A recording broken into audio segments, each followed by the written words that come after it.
Volvemos con las noticias en T13 Digital PM y nos vamos a la tecnología porque los principales creadores de inteligencia artificial alertaron sobre el peligro de extinción que supone esta tecnología para la humanidad. Con una carta abierta firmada por los líderes desarrolladores, compararon este desarrollo con la pandemia o una guerra nuclear. Para profundizar en este tema estamos con Cristian Irribarra, ingeniero en inteligencia artificial del CENIA. ¿Cómo estás? Hola, súper bien. Contento de estar acá. ¿Qué te parece el titular, por lo menos que estuvo en varios medios de comunicación, que viene también de personas muy autorizadas en este tema, de esta posibilidad de extinción?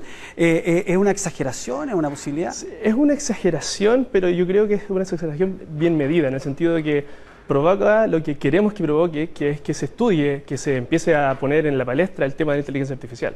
Nosotros queremos que se legisle, que se regule, porque entendemos que si bien es una herramienta extremadamente poderosa, súper buena para todo el tipo de industrias, también puede significar riesgos en manos de las personas o de entes indebidos. Por ejemplo, ¿qué tipo de riesgos? Por ejemplo, los más básicos son los de los hackers. Las personas que hacen problemas en las páginas web, como lo que ocurrió en Banco Estado antes, tienen herramientas a su disposición de inteligencia artificial ahora, que pueden ser dañinas en el sentido de que hacen más difícil el poder combatir esas amenazas. Porque por lo menos en el ChatGPT me recuerdo que incluso, que es uno de los más comunes, existe la posibilidad incluso de generar macros de Excel y te programan ciertas cosas. Si tú te haces un programa, no sé qué lenguaje será. ¿Los hackers pueden utilizar también esta misma herramienta para generar programas que hackeen de mejor manera? ChatGPT tiene un montón de posibilidades, tiene un montón de capacidades y conoce muchos lenguajes de programación. Es probable que utilicen el mismo ChatGPT o otro tipo de herramientas de inteligencia artificial, otros algoritmos. Pero también tenemos empresas de seguridad, de ciberseguridad, que están al borde con esto mismo, están entendiendo que tienen que actuar a la par con los hackers. Es lo mismo que ocurre con los antivirus. Los antivirus se van actualizando constantemente porque las empresas de los antivirus entienden las nuevas amenazas. Como las entienden las nuevas amenazas, pueden prepararse contra ellas. Es la misma idea y es a donde tenemos que ir. Hemos estado hablando de inteligencia artificial de hace cierto tiempo, pero si lo pudiéramos definir para entenderlo de manera muy básica y concreta, ¿qué hablamos? Porque yo te hablaba recién del ChatGPT, que es lo más conocido, pero me decías que hay mucho más que eso, que la inteligencia artificial es mucho mayor. ¿Qué es la inteligencia artificial? Es simplemente enseñar a sistemas normalmente informáticos, computadores, a que hagan tareas, como cualquier tarea que haría un humano, con métodos que son entrenamiento, en el que generas un modelo, le das una cantidad de datos importantes respecto a la tarea que quieres que resuelva y el modelo aprende a tomar decisiones respecto a eso. ChatGPT, de hecho, la decisión que toma es que predice el pedacito de palabra que tú quieres ver con la pregunta que le haces. Eso lo concatena con el anterior y el anterior y el anterior. ¿Se va conociendo de alguna manera?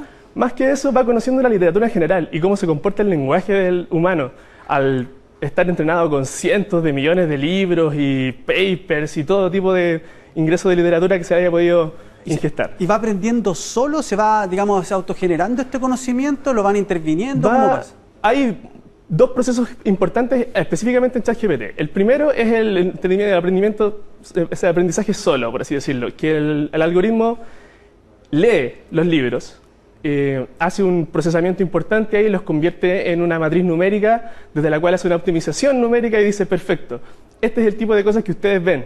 Así funciona el lenguaje.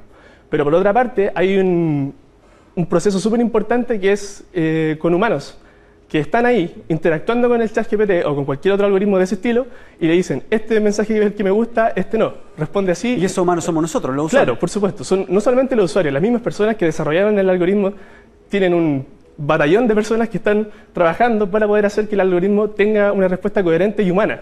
Eso es algo que se ha producido, no sé en qué lugar del mundo, el ChatGPT. Estados Unidos, en OpenAI.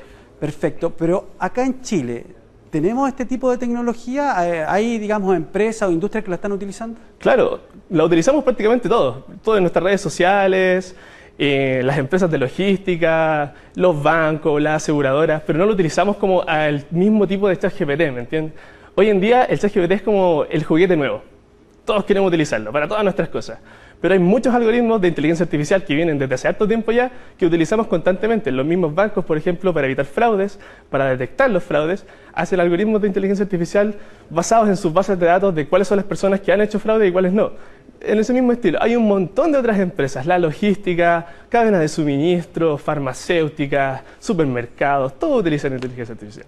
Ahora, existen riesgos, por ejemplo, respecto de nuestra intimidad, de lo que conocen y de todo lo que puede suceder de una perspectiva negativa. ¿Existe algún tipo de normativa que se pueda aplicar? Entiendo que la Unión Europea están pensando en hacer algo y se van a demorar, dijeron, algunos años.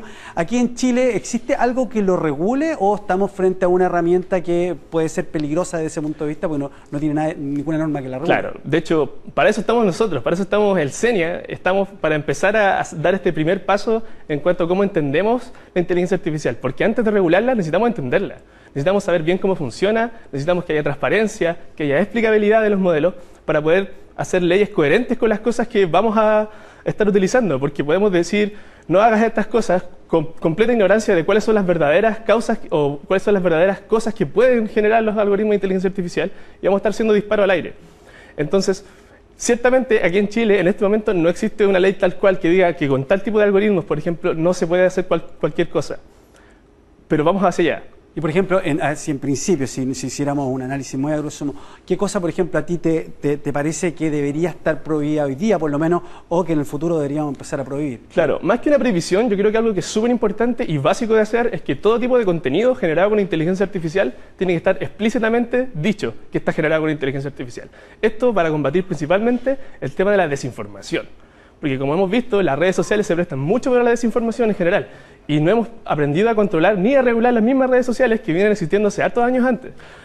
Entonces, siguiendo el ejemplo de las redes sociales, podemos partir de eso y decir cualquier contenido que sea generado con inteligencia artificial y que sea puesto al público, tiene que ser, por normativa, explicitado que el contenido fue hecho con inteligencia artificial.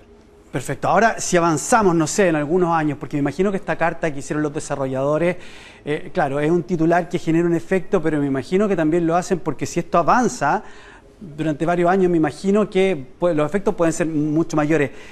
Volviendo al concepto de la extinción, ¿crees que, por ejemplo, se podrían empezar a extinguir algunos trabajos que podrían empezar a, digamos, a provocar un efecto real sobre los seres humanos? Sí, el mercado laboral sí se va a ver tremendamente afectado por la inteligencia artificial. Eso es un dado, 100%. Pero es como ha ocurrido en toda la revolución industrial antes.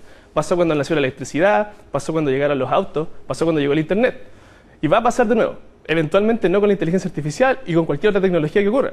Entonces, tenemos que pensar en cómo nos adaptamos a eso. Como sociedad somos una especie competente en esto. Ya nos hemos adaptado cientos de veces anteriormente con cada cambio tecnológico que ha ido apareciendo. Pero parte esencial de eso es estudiarla y entenderla.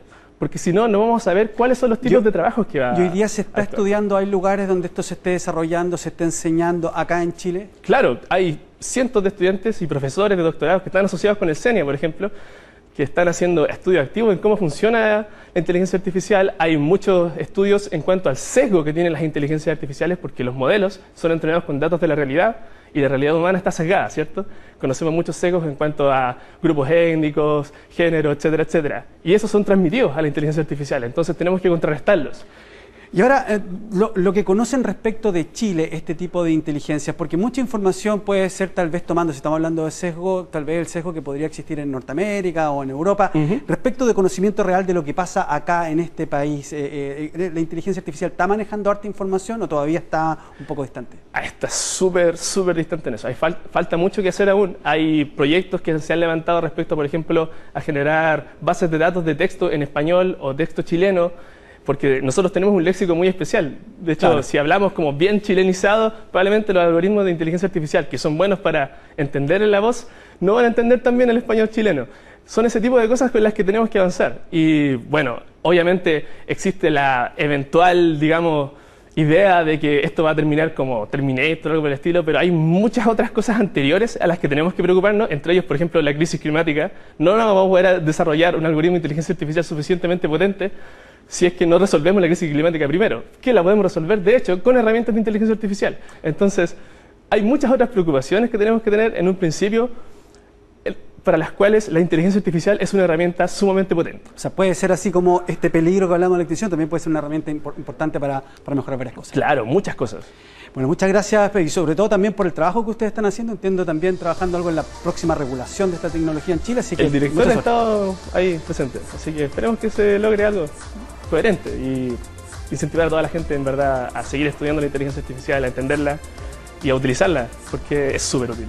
Bueno, muchas gracias. Gracias a ti. Nosotros vamos a continuar con las informaciones cuando...